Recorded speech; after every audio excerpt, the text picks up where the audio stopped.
The best thing about the Donald Trump-Elon Musk civil war is that it is not just a fight between these two men. The collateral damage is far-reaching into MAGA world, especially in the MAGA media, where so many are forced to reckon with the failures of their heroes, especially Elon Musk's revelation that Donald Trump is in the Epstein files. And someone who has been talking about Epstein nonstop, but refusing to acknowledge his relationship to Donald Trump, is Joe Rogan, who is confronted with Elon's tweet live on his episode. And not only did he just lose it, but he lost it on both Trump and Elon, attacking them in a clip that I can't wait to get into. But before we do, if I could quickly ask you, leave a like on this video. And if you haven't already and you enjoy our channel, to hit that subscribe button. It goes a long way, and it really does mean a lot to me. Now, before we can get into this meltdown from Rogan, we got to start with some context, which is him and Elon discussing Epstein just a couple months ago. Yes. It's just, it's so blatant. It's like so obvious. The SpaceX lawsuit, the Trump stuff, it's so obvious. Yes. Like known Epstein clients who are obviously extremely powerful, they're powerful politically and very wealthy, are, Bill Gates, Bill Clinton, and Reid Hoffman. And some others too, but those three. So, why was Reid Hoffman so intent on destroying Trump? Do you think it's because they're worried about the list coming out? Yeah, one of the reasons. Yeah. So that podcast episode with Elon and Rogan was from a few months ago. It was the same episode in which Elon said the government as a whole and Social Security was a Ponzi scheme. But of course, the big takeaway there is Elon discussing the Epstein files, saying it's Democrats who are worried about the Epstein files coming out. It's Democrats, it's Barack Obama, it's Joe Biden, it's Hillary Clinton who are littered throughout them, and they're doing everything they can to stop them from coming out. Even though, at the time, Donald Trump was in power, and he was the one preventing the Epstein files from coming out, and very clearly because of his own personal motives, according to Elon Musk. And that was all unraveled live during this episode with Kash Patel. Yes, Kash Patel sitting there. And it made it all the much worse based on what he said minutes before that Elon tweet about Trump and Epstein came out. Just listen to Kash Patel right here. What about the video from the island? Oh, sorry. So you're talking about two different things. Sorry. So again, we're going to give you everything we can, and people have to remember, we're not going to re-victimize women. We're not going to put that shit back out there. It's not happening, because then he wins. Not doing it. You want to hate me for it? Fine. Again, logical play out. If there was a video of some guy or gal committing felonies on an island, and I'm in charge, don't you think you'd see it? If you have access to it. If I have it. Period. Right. If I have it. So where else would it be? Right. If you have it. Right. But you can't say that you have it. No, we're giving you everything we have. So far. Everything we have so far is Have you guys gone over all the video that's available? Yeah, that's what I'm telling you. That's what takes so much damn time. Right. And is there video from the island? Not of what you want. The people out there have filled the void with can't wait to see X, Y, or Z. Right, speculation. And I absolutely love the irony of Kash Patel minutes before the Elon Trump Epstein tweet comes out, talking this big game that he and everyone else in that administration, everyone else in MAGA world have for years now, saying, we've been pouring through the files. We're going through the documents. We're going to get them out. We care so deeply about this issue. It's the only thing on our mind over at the FBI. That's why it's taken so long. There's no other reason. No other reason at all. It's actually Democrats who are stopping these files from coming out. We may be in power. We may have released other files very quickly on day one, but the Epstein ones, that's because of the Democrats and because we're trying to get through them. Kash Patel talking this big game about how they're going to be released, and then moments after Kash Patel is clearly just lying about the Epstein files and why they haven't been released yet, Joe Rogan is handed a tweet from his producer. It's Elon Musk's tweet. And by the way, we have to reiterate, Elon is not a hero for saying that Donald Trump's in the Epstein files. He's known all along, and he's defended him. It's gross. We have to get that out of the way. But take a listen to Trump. It's a Rogan's reaction to Trump. It's just crazy. Talking about fake news. This is going to come up because it's been going on since we've been recording here. Elon and Trump seem to be in a bit of a spat. Joe, you want to check the tweet that Elon just put out a little bit ago? Time to drop the really big bomb. Donald Trump is in the Epstein files. That's the real reason they have not been made public. Have a nice day. Jesus Christ. I'm not participating in any of that conversation What between is he? Elon and Have a Trump. nice day, DJT. Someone should take his phone away. They're going back and forth about different things. And Yeah. Listen, Well, he said he was disappointed in Elon. yeah, Yeah. they told him to leave. Jesus Christ, that's a crazy thing to say. How does he know?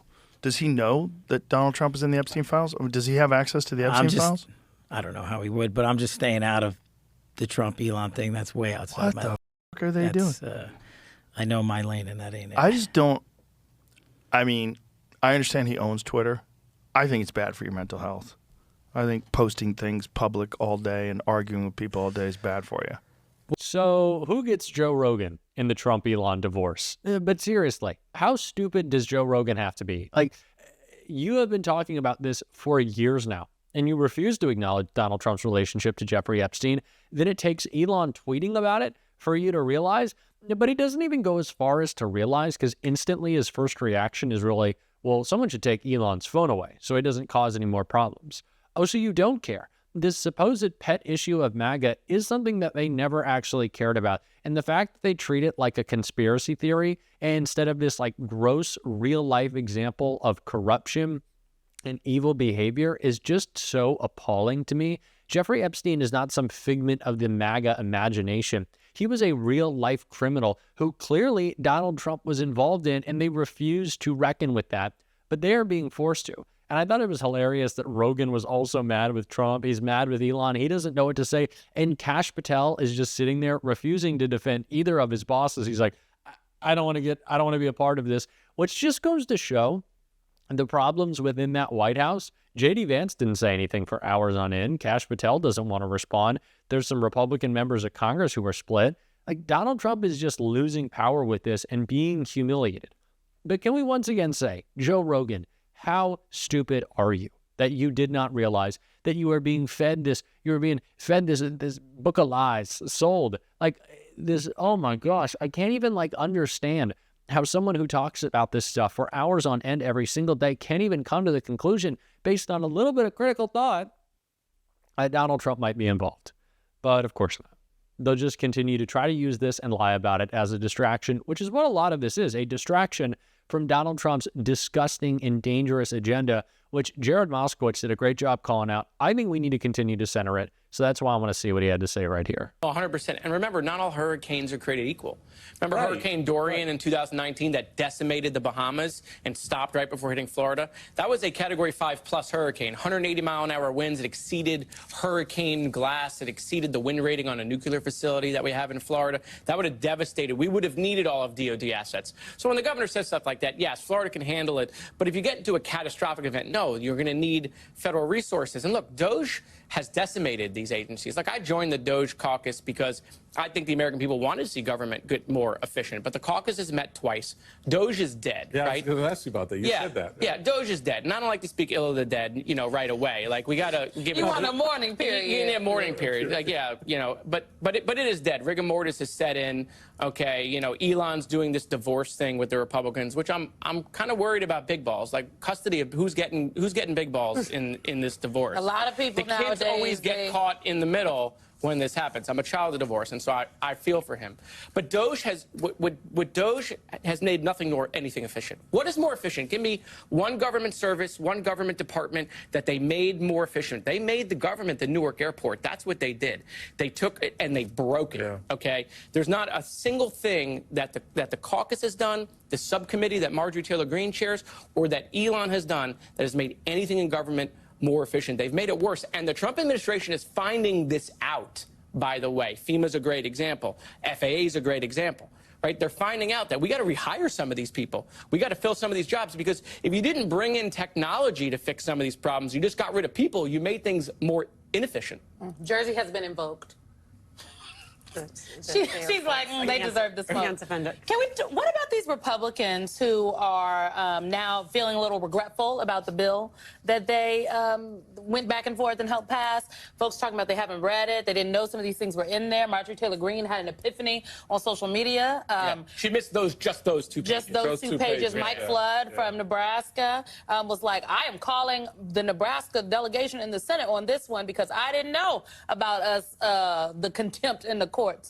Oh, what do you feel about these regrets? Are you hearing this from your colleagues? Oh, listen, we love Dark Elon. I mean, this is very fantastic. Okay, first of all, this was always predictable that this was going to happen at some point in time. Bad timing for them. When you say this, you mean the schism between those who really care about the deficit and consider themselves hawks and... The one bill was never going to work, right? Because there's too much. You have competing interests. But they didn't want to work with the Democrats. There's stuff that we could agree on here, right? There are tax cuts, like the overtime one. There are things we could have agreed on. They could have passed those individually. And then they could have done the partisan stuff on their own. But they could have legislated? Exactly right. But the key thing, Congressman, they didn't want to give up the things they had to give up. Correct, of course. And they didn't want to work with us. Right. They didn't want to work with us. They wanted to try to do this on their own. So they put all of this stuff, and now they have the competing interests of the party, right? Look, we do have a debt problem. I mean, we should be honest about that. Yeah. But it isn't going to be fixed just by cutting alone. You're going to have to raise revenue and do cuts. And it's going to have to happen by both parties doing it. And actually by Elon talking about it, quite frankly, this is the first kind of time we've seen people talking about the debt in a real way. But the Republicans have been voting. I'm sorry, just real quick, just for the record, I want to be clear about what we're understanding, because Elon's coming off like a real hero. Do we? Oh, no. Y'all know what Elon wants to cut, Listen, right? A broken clock can be right twice a day. Okay, so I'm just saying, everybody's talking about Elon. They say he's mad because he didn't get his EV credits, and that's really what's sent Well, his EV credits, his NASA administrative chief, he wanted more Starlink stuff. I don't care. Get that was cut. I don't care about his intention. He's saying that this bill is going to add $2.5 trillion to the debt, and he's right about that. It is. And for Republicans who talk about, they're the deficit hawks and the debt hawks, they're trying to take people's Medicaid away, and yet they're still adding to the debt by giving out these giant tax cuts. And so let him call him out. We were saying it. Right now that he's saying it, the world's richest man, the man with the largest communications platform, this is their nightmare that they got to deal with. They created it. They got to deal with it. Let them play Maybe with Elon will become an independent. And write a book about it. Of course, we will continue to talk about the Trump-Musk civil war and how it continues to shake up all of MAGA world, because gosh, is it so beautiful. And oh boy, did we deserve some great news. But we also have to talk about what's the undercurrent, what really matters here. And that's this agenda that Donald Trump is still trying to get through Congress. We got to call it out. We're going to on this show. And if you want to support that, as always, you can hit that subscribe button, leave a like on this video. And if you stuck around at the end, drop a blue heart in the comments. And until next time, I'll see you soon.